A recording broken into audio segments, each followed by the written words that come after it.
Welcome back, y'all. It's another edition of the We Do This Too Outdoors podcast. And as always, we are presented to you in partnership with brands that we feel represent the very best of the outdoor industry. So before we get started, we'd like to give a special shout out to Moultrie Products, Ullers Archery, Threads Custom Bowstrings, G5 Outdoors, Blackburn Apparel Company, Deer Pip Scents and Lures, Vision Clothing, Bluebird Waterfowl Company, Angry Chicken Outdoors, Alps Outdoors, and last but certainly not least, a special shout out to the good folks over at Briley's for leaving a legacy of shooting innovation. Whether you need new cameras to elevate the scouting experience, new arrows, or anything for your archery setups, clothing, scent, or whatever it may be, as a supporter of the podcast, you can use promo code WDTT promo. That's WDTT promo for 15% off anything on the website at ullersarchery.com. Some exclusions may apply. With that being said, let's dive into another episode of the We Do This Too Outdoors podcast with your host, Mr. Courtney Williams.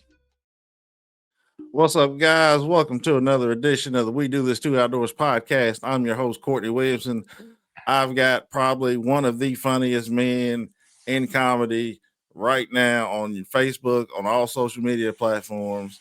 This man has me dying laughing day in and day out when I'm on social media.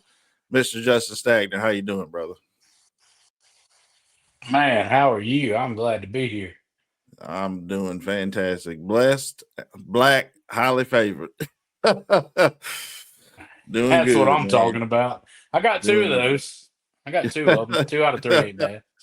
Hey man, you and Jamal, y'all's little skits that y'all be doing, man. Like they be having me in the floor. So I definitely those are some of my favorite love what you're ones. doing. Oh, those are hilarious, man. So I definitely love what you're doing, man. Keep doing what you're doing. I know you probably got a lot of haters out there, but haters are your motivators. Sure. Keep on doing what you're doing, man. So let's get into it, man. So this podcast is going to be a little bit about you getting into comedy and a little bit about the outdoors. So what originally got you into comedy?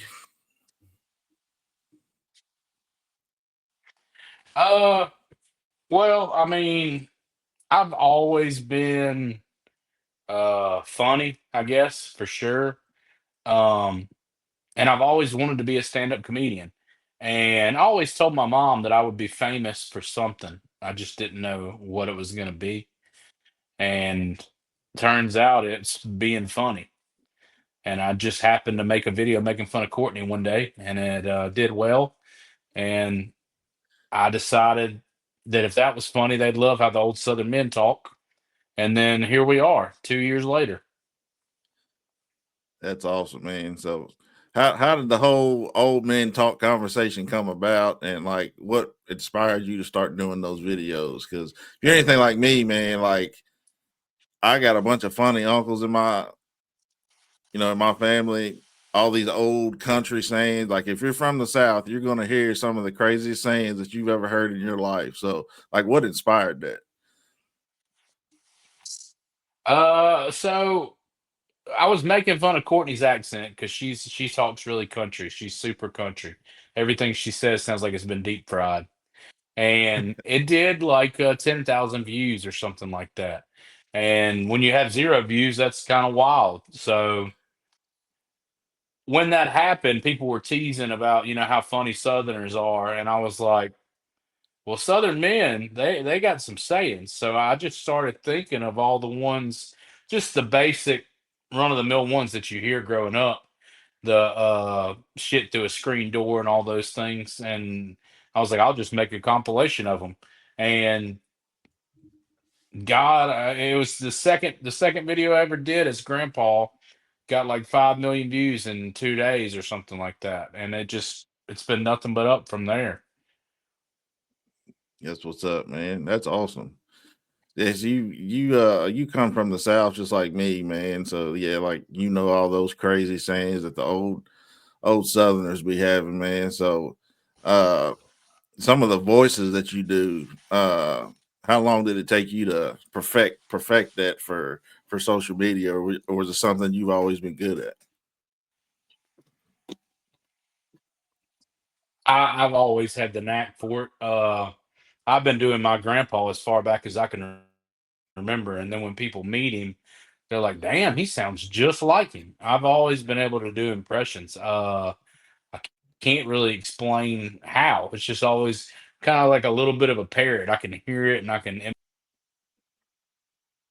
I got you. Okay. Who you got any comics that like inspired you growing up, like that you used to watch or listen to, or is it just something that you've always just been had a knack for? Well, yeah, for sure. I mean, the Blue Collar Comedy Tour came out when I was uh going right into my teenage years, and I used to have it memorized. I mean, not just one of the guys. I could memorize everybody's set, and I could do their entire set for my family if they have or haven't seen the show. I could do the set word for word. So they really taught me more than anything. They taught me timing and how comedic timing works. Got you. Are you what's your writing process like? Do you write any, or is everything just kind of come to you and you do it that way? Because I know some comedians they sit down, they write a joke and kind of text it on people and see if it works, and some people are just good off the dome. So how is that for you? I can do stuff off the dome if stuff happens in the moment or just in conversation. I can be funny, but I do write a ton every day, and I kind of never stop writing. Not physically writing, maybe, but I'll run through a bit in my head or something will come to me. I actually wrote something today while I was cutting grass. Just in my head, wrote it, and then had to remember. I'll just write down a keyword, and then I'm ready to test that on audiences next time I have a show. Gotcha. That type of So thing. so do you test most of your material before you step on stage, or when you get on stage, or is something that you just do in the I'll mirror? I'll early on you would try to do stuff at home in the mirror, and then it just never turns out the way you want it to. But I'll run stuff by my wife, tell her the joke, see if she thought it was funny, and then if she thinks it's funny, then I'll usually at least try it on stage. And if it doesn't get the laugh the first time, then maybe I'll put it on me for not orchestrating it correctly. But if I do it 2 or 3 times and it doesn't get a laugh, I'll usually throw it away. Gotcha. So I'm sure you written some material that bombed. So you just throw those away, or you just kind of add to them, or just throw them away and come up with something different. It depends. I mean, if I know that there's something there, if I'm like, no, man, I just didn't do this right. It's really a funny concept. It's a funny idea. Then I'll think of a way to do it better.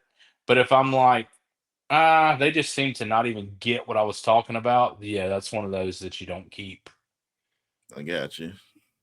What's the weirdest of or most unexpected thing that's happened to you during a set? Anything? You got any crazy funny stories about that? You being on stage and something crazy happened, or Uh, there was Yeah, yeah, there was a guy in Atlanta recently, and his friend was drunk. His friend was really drunk, and he was just one of those like super suave, cool guys, like too cool to laugh. And he would just sort of smile at your jokes, and he would say, "Man, that was great. That was really good." And so in the middle of it, I was like, "I love how you don't laugh, but you tell me every joke's good." And his buddy that was beside him spit his drink on the like a 15-foot ceiling. That was pretty crazy. that's pretty funny, man. Well, how do you handle hecklers? I know you get a few of those. Every comedian I've ever talked to, they handle hecklers in a different way. How do you do it? I'll usually in the beginning pretend like they're not like you're not hearing them. Don't give them any attention because then usually, especially if they're drunk and they see that they got you a little bit, they'll get worse. But every now and then, I've only had two or three, but I had one recently got real bad, and like he was plastered drunk. You couldn't understand anything he was saying. So I just like obliterated him in front of everybody, and it got more laughs than probably some of the jokes did, because it's easy. They're already annoyed at the guy, so then when you jump in, they think that's hilarious, which it's just people just they mean well, they just get drunk is all it is usually. That's awesome. How does your wife handle you being a comedian? Is she all down for it at first, or was it something that she was just like, maybe you need to go get a 9 to 5 and do something else? How does she approve? Yeah, at first, whenever we first started doing the videos, she would be uh kind of like, and then I think we were doing it about 6 months, and I hit 1 million followers, and I think that's when she was like, "Well, I mean this," and then she started encouraging me to quit my job at the steel mill, and I was lucky enough to do that last July. So she's been super supportive. She loves it now. Is probably I don't know, is about as much as I do, but she does enjoy it.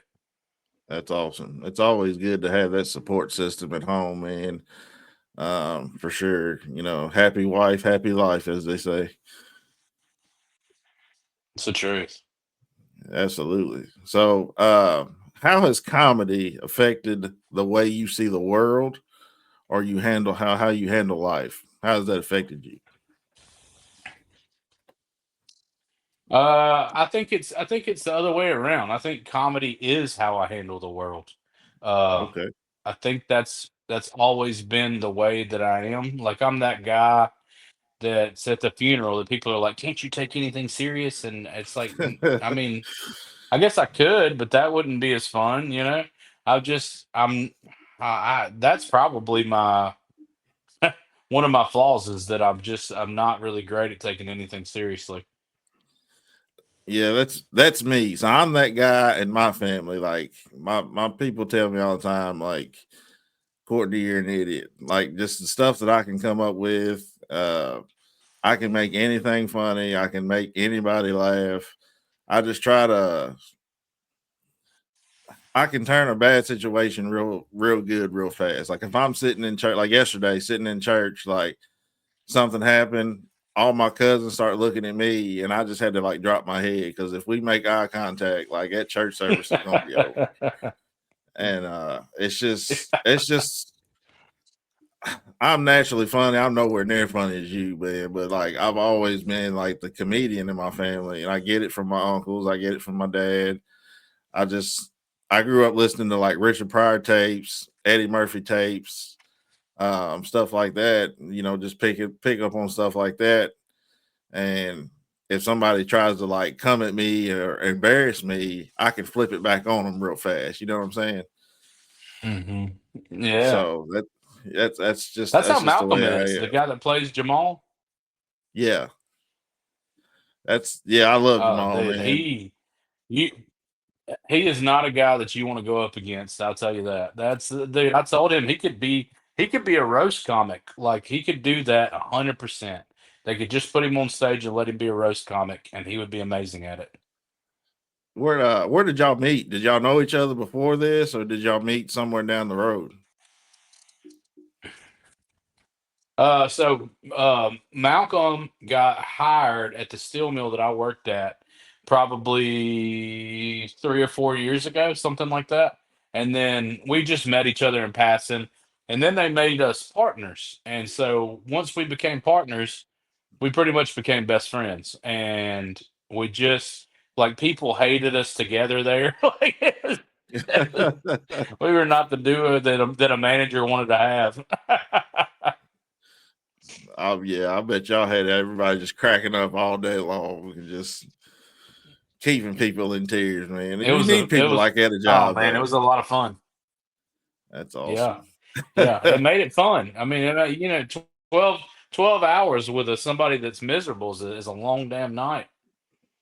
Yeah, that's what I tell people at my job, man. It all depends on who you get paired up with. I work in a distillery, so I'm at the bottom of the totem pole, so they can move me around to wherever they want me to go for that day. And some days I get in a good group, some days I get in a bad group. But the days I get in a good group, man, it just seems like the day just goes by super fast because you're laughing, you're carrying on, you're having fun with each other, man. So that makes the day go by It does. It does. It makes all the difference in the world. for sure, man. So what's something about comedians that people assume about you all that's just way off base? I've asked this question before and I've got 15 different answers. Want to get your opinion on that. I think the number one thing about like the biggest assumption about comedians is you can bump into us and just be like, "Hey, man, be funny. Just tell me something real quick." Like that's not how it works, man.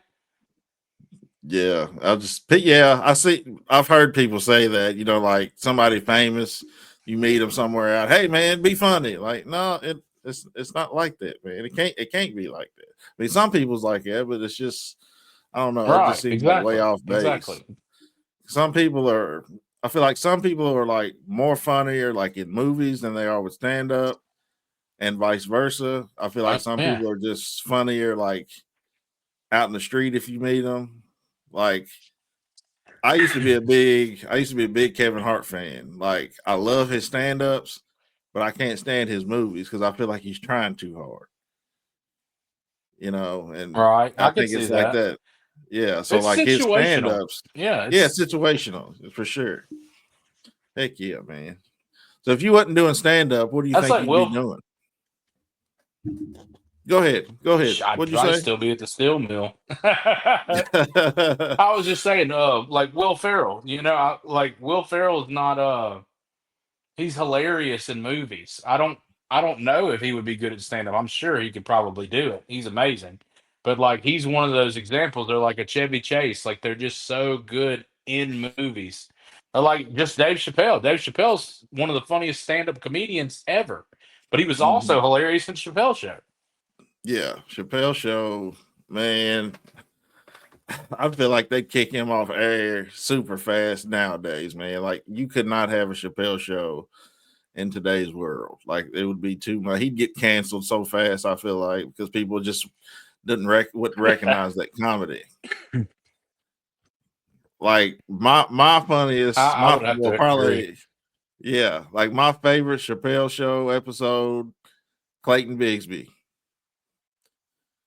and like people think I'm crazy saying that, but I'm like, do y'all not understand like the comedic genius that's behind this? You got a black dude, a blind black man playing a white supremacist. I said, yeah, that's hilarious to me.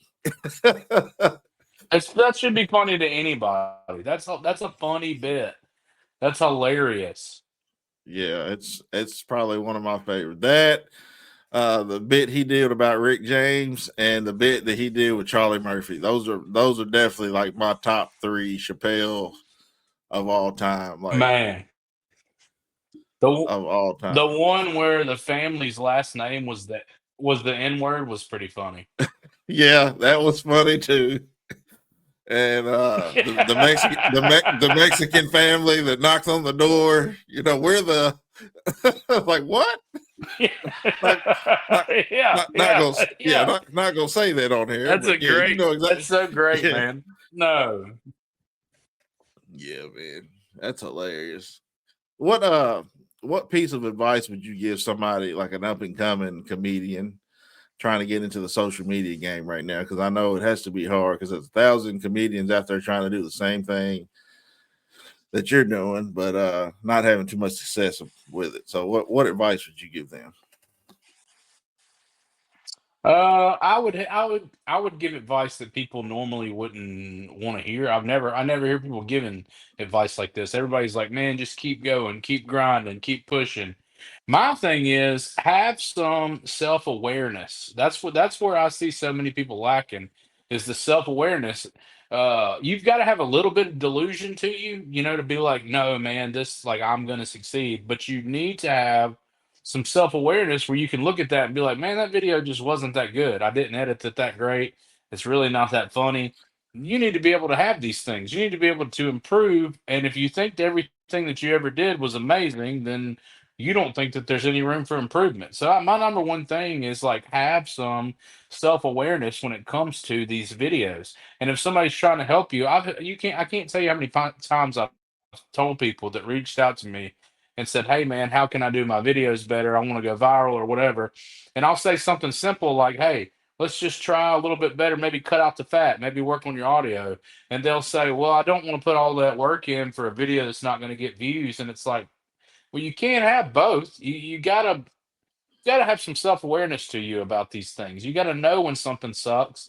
Just think in your mind, would I watch if I was on my phone scrolling, would I stop and watch this and think it was good? Would I send this to my friend? If you wouldn't send it to your friend, then what are the odds that somebody else is going to? Right. Yeah, that makes sense. Yeah, that's some pretty good advice, man. A lot of people I feel like they feel like they're more funnier than they are, and they don't want any advice from anybody, and they think they're just the greatest comic or greatest ball player or whatever that ever stepped on earth. And it's just not the case. So I definitely get that. Especially nowadays. And these kids just don't I don't know. They don't seem to realize they're bad at anything. And it's just weird. Like I can tell you pretty good whether or not something I filmed that I thought was funny ended up sucking. Yeah, yeah. You can't like I don't know. It's a different generation, man. I don't know how old you are, man, but um, kids nowadays, man, it just seems 35. like okay. So I'm 38. I got a couple of years on you, but it's just kids Yeah. nowadays. It's just a different era, man. They have no respect anymore. There's no yes sir, no sir anymore. It's a different generation, man. And I'm trying to teach my son. He's 7. He's a pretty respectful kid, but I'm just wanting to make sure that he grew up kind of how I did. Yes sir, no sir, thank you, no ma'am, yes man. Just being respectful. That'll take you a long way. It will. It really will. Yeah, man. But so what's your proudest moment in comedy so far? Have you got one, or is it just being thanking the Lord every day that you get to wake up and do what you love? Now that's probably the best thing is just getting to do this for a living. I got the coolest job in the world. But anytime that a comic who's like, 10 or 11 years or even like a veteran, I've had some really veteran comics look at my stuff and say, man, if you'd have told me you was only doing stand up for a year, I'd have never believed you. You're really good. And that is one of those things where you just can't replace that with anything else. It's a really proud moment to have. Yeah, for sure. That's awesome, man. Yeah. Yeah, if you'd have told me you'd only been doing it for a year, I'd have told you was a liar. Just the way you portray yourself on social media, and like the way that you um explain stuff, and just like you can tell that you're naturally funny. It's not forced. You see a lot of comedians and just a lot of I people on appreciate that. Facebook that's they try to force material, even like accents now. People are trying to force country accents. Like they want to be country so bad that they're trying to force accent. Like, dude, just be yourself. Like, I didn't realize I Hmm. had a twang until like 3 or 4 years ago, and I don't even remember where I Well, was. I you was got one, somewhere. brother. You got Yeah, one. yeah, I didn't realize it though, man. Because people. I guess where I grew up, I grew up in a very, very small town. Went to college, Bowling Green, Kentucky, Western Kentucky University. Um, I guess they all knew it, but I was somewhere. I want to say I was in Indiana, and I want to say I was at a gas station or something. And the clerk was like, "Where are you from?" But it was like an older black lady. And I said, "I'm from Kentucky." She said, "You can tell you ain't from around here." She said, "I've never heard a twang like that from a black man before." I said, "So, ma'am, when you come down south," I said, "we're all around here." I said, "It ain't just a white thing." And I said, "It ain't something I'm forcing. It's just the way I talk." You know, like I don't know if you're Yeah. familiar with Xavier Legette from the Carolina Panthers. He's a wide receiver. You need to look Yes. him up. That Yes. that might be the countryest man, black, white, anybody that I've ever heard in my entire life, and he's a riot, man. I love him to death. I wish I could get him on the podcast because he grew up just like I did, man. You know, so but heck That's yeah, why people man. love Randy Moss so much back in the day. Absolutely. Randy, another country one, man. You know, growing up in West Virginia where he Hmm. did, him and Jason Williams, man, he's a country guy. You know, shout out to Randy, man. I hope he's doing better. I know he got diagnosed with cancer like 3 or 4 months ago. So shout out to Randy, man. I hope he's Yeah. doing good and everything. So but yeah, man, let's switch gears, man. So this is we do this too outdoors. This is primarily an outdoors podcast. So growing up in Alabama, man, is that where you grew up originally, or did you move there? No, I'm born and raised here, Mobile, Alabama, all the way down at the Mobile, bottom. all the way down to the bottom, man. So, how'd you get introduced to the outdoors? My grandpa and my dad both, but my grandpa, of course, just they hunted all year. My grandpa hunted all year long. So if he wasn't deer season, he was going coon hunting. If he wasn't coon hunting, he was going cat hunting. If he wasn't cat hunting, he was rabbit hunting. If we weren't doing that, we were fishing, running trot lines on the river. Like we were just, he was an outdoor person. It was insane. He never, he hunted all year, fished all year. Yeah, that's awesome. Yeah. So my dad got me into it. My dad grew up in a small cotton town right outside of Memphis called Somerville, Tennessee. He grew up hunting, fishing, rabbit hunting, small game hunting. He said where he grew up, they didn't have many deer, turkey where he lived. That's loaded with them now down there. But that's who got me hooked on it, man. I've been hooked ever since. Usually, whatever's in season, I'm pretty much out there hunting. Is that the same for you when you got time? Hunting wise, I'm more geared towards just deer. I'll do some dove hunting and stuff, but fishing is I'll bass fish all year anytime that I can. I've gotten a lot busier, so I can't as much as I'd like to, but I deer hunt as much as possible the whole season. And then once deer season's over, I usually start bass fishing. Gotcha. So deer hunting. So are you a bow hunter or are you a gun guy? I grew up running dogs, which not a lot of people do anymore. There's a few of us left around here. So I'll do that and rifle hunt as well. And I've never been much on bow hunting just because nothing against it. I did do some crossbow hunting with Buck Commander this past year, and that was a lot of fun. So maybe I'll open that door. They did send me Barnett crossbows, Ryan. Buzzbus and them sent me Buzzards. Yeah. Barnett crossbow, so might try that. Heck yeah, man. Well, if you ever get So it, get might try into that bow this year. hunting. If you ever get into compound bow hunting, man, look me up because I love compound bows. I love my rifles too. Don't get me wrong. I grew up rifle hunting because my dad didn't bow hunt. I actually had a guy in college. Shout out to Clay Kirby that taught me how to bow hunt.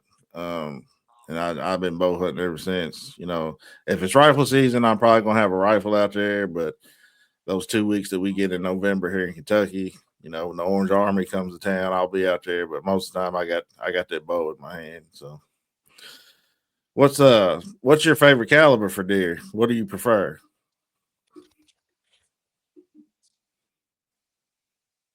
Um, I'm really fond. Like people aren't gonna like this, but I'm really fond of 6.5 Creedmoor just because it's so easy to carry.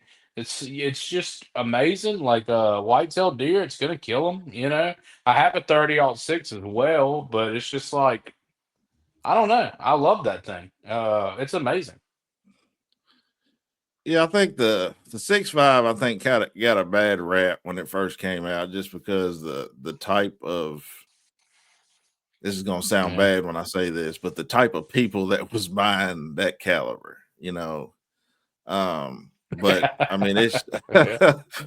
it's just as effective as the 308. I'm a big 308 guy. I own a couple 6.5s as well, but the 6.5s, man, they're light, they're easy to carry, they don't kick, you know, and from where we hunt rolling hills here in Kentucky, man, the farthest shot that you're probably gonna take where I hunt's maybe 150, 200 yards. So you really don't need anything that powerful, Exactly. but you need something powerful enough to take it down and, you know, ethically kill that animal, because you owe it to the animal, you know, to ethically take it down as fast as possible. But I think it just gets a bad rap from the people that was buying it, man. You see guys going in with, you know, man buns and, you know, just didn't people that just didn't look like hunters were buying these calibers, you know, and it's like, why is this guy buying it? But you know, it is what it is. You know, I'm all for somebody going out there and hunt. I don't give a damn what you look like. You know, this sport I feel like is dying as it is. So as many people as we can get in the outdoors, the better, man. So I'm all I for it. agree with that. I think it's getting a little bit of a resurgence. Stuff's getting popular. A lot of people are doing a lot of stuff to help. Yeah, they are. And me personally, man, I love just getting on YouTube, getting on Instagram, and seeing like pictures and stuff of kids harvesting their Yeah, first deer or their first squirrel or first rabbit. Because I feel like, you know, once we're dead and gone, it's something that we can leave to the next generation and maybe they can grow it a little more. You know what I'm saying? So I well, I love think people need to get away from the. They need to get away from the. Nothing wrong with trophy hunting, but don't be shaming these kids for killing a small buck. I mean, that's probably the best day of their life. You know what I mean? right, I right. just I can't wrap my mind around that. Well, that's social media. That's the negative side of social media that you're gonna get. You know, everybody's out there wanting the likes, everybody's wanting to go viral. So everybody's out there, they're trophy hunting. So when somebody kills a buck that they probably wouldn't shoot in their state, you look in the comments, man, they're just bashing this guy or this girl to death because why'd you shoot the baby? Why'd you shoot Bambi? Here in you know, Calabasas where I hunt, you know, we've got 250-inch deer walking in my backyard. You know, that Sure. stuff right there gives hunters a bad name. You know, if we could all just come together, man, and no matter what somebody harvests, man, you know, be happy for them. You know, I got to talk to a guy. Well, I mean, they should. Yeah, I mean, I got to talk to a guy last year, man. Guy 78, almost 80 years old, and I met him at the gas station, and probably shouldn't have been doing this, but I was filling up my truck that morning. You know, I know I probably had gas sent all over me, but I forgot to fill my truck up the day before. And he's like, "Hey man, you going deer hunting this morning?" I said, "Yes, sir." He said, "Yeah, me too." He said, "This is the time of year that I love." He said, My wife's gone, all my kids are out of the house. He said, "This is the time that I enjoy to go out and try to harvest an animal for me to eat on for the rest of the year." He's like, "My wife's passed away. I'm at the house by myself." He's like, "This is the way that I can feed myself for the rest of the year and not have to worry about going to the grocery and getting meat." And when you put it in that perspective, it gives you a different perspective altogether of why am I out here? You know what I'm saying? Yeah. Am I out here Yeah. just for And likes? Am I out here trying to harvest an animal so I can feed my family? yeah, well, when I was a kid, if you went, well, like I said, we grew up dog hunting. And so we had, if somebody killed a buck, everybody was excited. Everybody was happy for you. It was a joint thing. And the next day, everybody was going to have deer meat. It was, we are gonna bring deer meat to the hunting camp and eat it before the drive the next morning or at lunch the next day. Like it was a real community. Right. So in your mind, I asked a lot of people this, like, what do you think the biggest misconception people have about hunters? You know, I asked you what the biggest misconception was about comedians. What do you think it is about hunters? Um, it's probably that. It just seems like everybody that that has a big misconception about hunters. It always seems to be the same thing, that they're just like out there killing 50 deer at one time and leaving them out in the middle of the woods and just cutting their horns off, and it's crazy. Like I don't know of any hunter that doesn't harvest their deer and then eat that deer. Right. Yeah. I don't know any hunters that don't either. I was always taught, you know, my father was big on it. You know, anything that you harvest, you better eat it. With the exception of crow, because we used to crow hunt a lot back in the day for farmers next to us because, you know, they kill crops and stuff like that. That's one thing that I never seen my grandfather, my dad, any of my uncles eat. Besides, was crow. That was one thing that we just threw away in the scrap pile. So have you eaten any crazy animals that most people wouldn't dare to touch?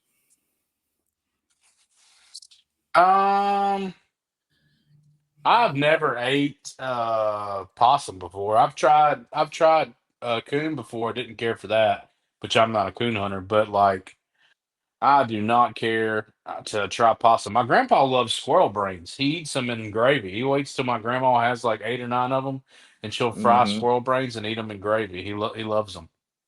Yeah, I love squirrel. I don't know about I've never ate squirrel brains before, but I've eaten squirrel before. But so my grandfather, man, he's passed away now, but he grew up during the Great Depression. So, you know, he used to tell us stories about, you know, him going out and killing whatever moved just so their family, I think it was 15 of them, just eating whatever they could.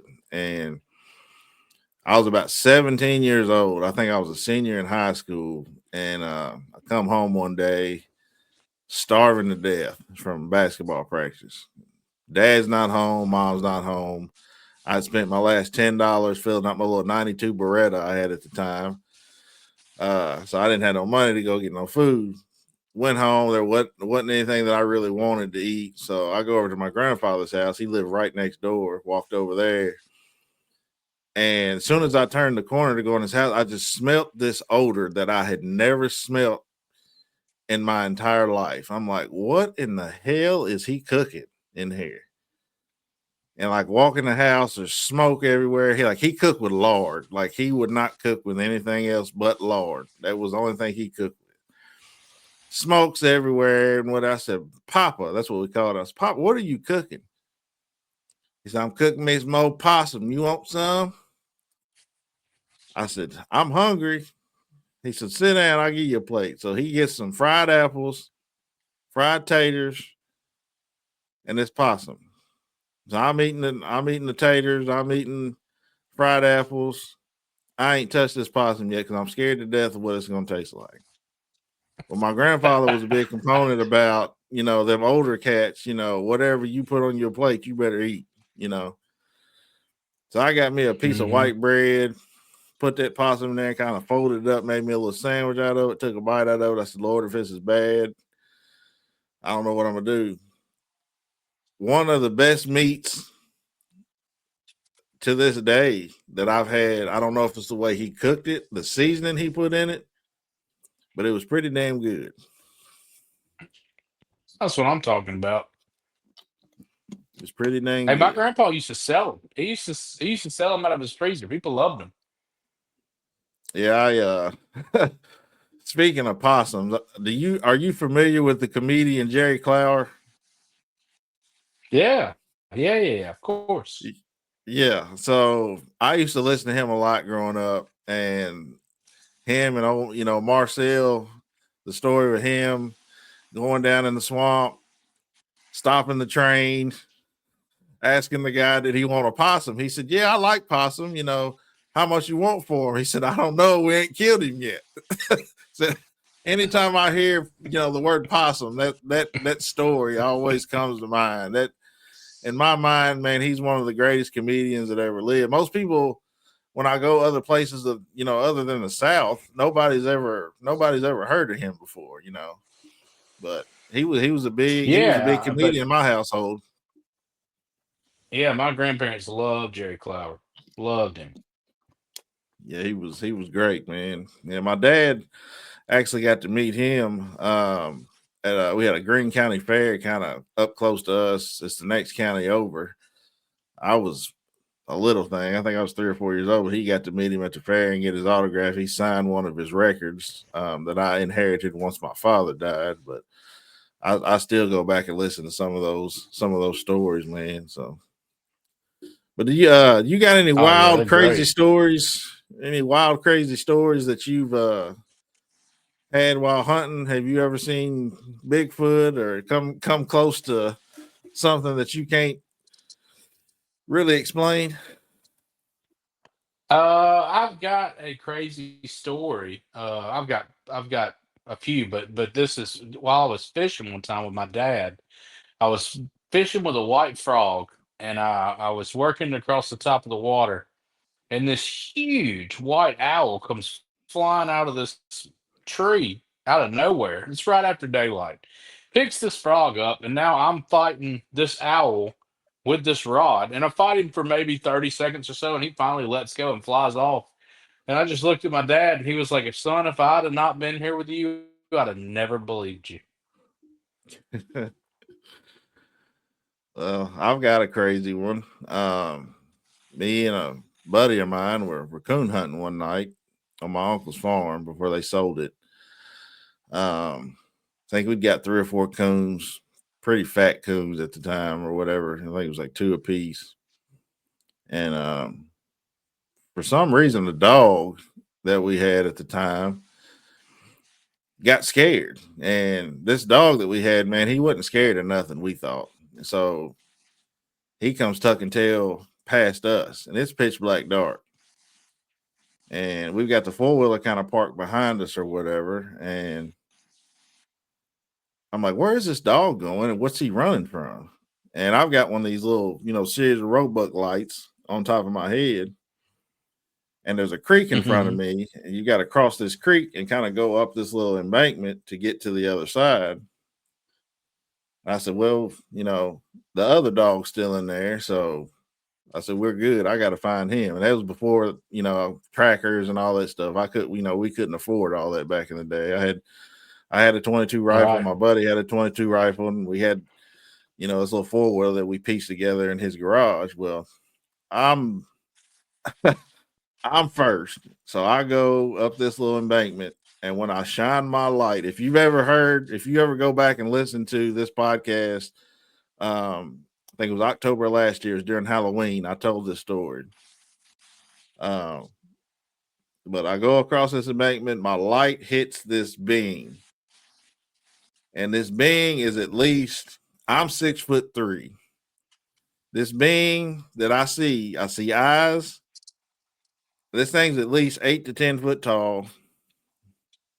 And it's like turned like sideways, like it's about to run, but it's like looking me dead in the eyes. And it barks at me like a dog. I just freeze in my tracks, drop my gun. And the only side piece that I had on me was a little 9mm. And I kind of turn around real slow to see where my buddy was. He's gone. So I take off in the same direction that he did. It's about 150-yard, 200-yard run to my mom's house. And I could see the porch light on. I just I'm not stopping until I get to my mom's house. So we get to my mom's house. He's been over by this, we have an old outhouse down there. My grandfather didn't have running water or anything like that. He's bent over. He's got asthma real bad. He's sitting there pumping his asthma pump. He said, man, what was that? I said, I don't know. I don't know what it was. And I don't want to go back there till in the morning. So we got to get our guns. He said, hell, leave them back here. I said, "No, man, we gotta go back and get our guns." So I go in the house, tell my dad, my uncles, and stuff like that. My dad sat there and looked at me. He said, "Son, you been drinking, smoking, something?" So, Dad, you know I don't smoke or drink. I said, "I know what I seen." He said, "Ain't nothing back here in them woods." He said, "I go back here all the time on the tractor." I said, "All right." I said, "Well, in the morning when you go back there, when you go on the backs," and I told him where it was. I said, "You're gonna see 222 rifles out there and some ammo, and my hat is back here somewhere." So my dad gets on the tractor that next morning with my uncle. My uncle's on the 4-wheeler. And it's one of these part of the woods, man, where you like, even in the daytime, when you're there, you get like this weird, eerie feeling, like something's like watching you. So about 2 hours go by, I ain't heard nothing from them. So I get in my dad's truck and kind of ease my way back there. They're nowhere to be found. I'm sitting there honking the horn. Well, somehow they beat me back to the house. So get back to the house. "Dad, where's our guns?" He said, "Man," he said, "I don't know what you seen." He said, "Well, the farther I got back in the woods, I just felt like something was watching me, and I got a weird, eerie feeling." So he said, "I just came on back to the house with your uncle." I said, "So y'all didn't even go back here?" He said, "No, I ain't going back here. It's y'all's guns. Y'all go get them." So till this day, this happened in probably 2006, probably 2005, 2006. So about 20 years ago. Those guns are still back there somewhere. And Yeah. my uncle And my uncle Bigfoot's got him back there. your prop dude. I know what I seen, man. Like, and everybody's like, everybody Dude, tell us. I'm not one of them people that I believe you. I believe you. Yeah, man. Everybody I tell that story to just see, Will, you sure you wasn't high on something or taking something that day? I said, "Man, I know what I seen."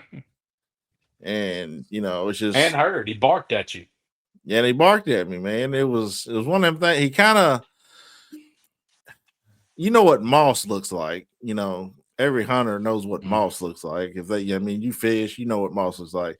It's like his body was covered in like moss, but he had like a head like a dog, man. It was a weird looking thing, man. I don't know if it was black, green, or whatever, but I know it looked at me and barked. And I guess when he barked, my buddy took off and I went right after him. So I don't blame him. that's all it was, man. But yeah, man, I'll get you off here, man. I really, really appreciate you doing this podcast with me, man. Like, you're one of my favorite comedians on social media right now, and I really appreciate what you're doing. So, how can people get a hold of you if they want to ask you any questions about this podcast or just ask you questions in general? What's all your social media handles? You can find anything that you need at justinstagner.com. Everything is there. Show dates, social medias, email, everything. Awesome, man. But yeah, man. Keep knowing what you're doing, man. If there's anything that I could ever do for you, just reach out, man. You got all my contact information. This episode will be out on Apple, Spotify, and my personal YouTube channel, and I will tag Justin and everything that I post. And God bless you, man. May God keep you. May He keep blessing you to everything that you've ever wanted in your life, man. I know you finally got to quit your job at the mill and everything, man. And you're doing what you love, man. I'm always proud of somebody that is able to get to a position where they're not working. They're doing what they love and still providing for their family, man. So God bless you, brother. Thank you, man. I appreciate it. Thank you for having me. Yes, sir, man. So that's it, boys. Mr. Justin Stagner. If you want to ask him any questions, Justin Stagner on all social medias and everything like that. So big game, small game, all game. We do this too.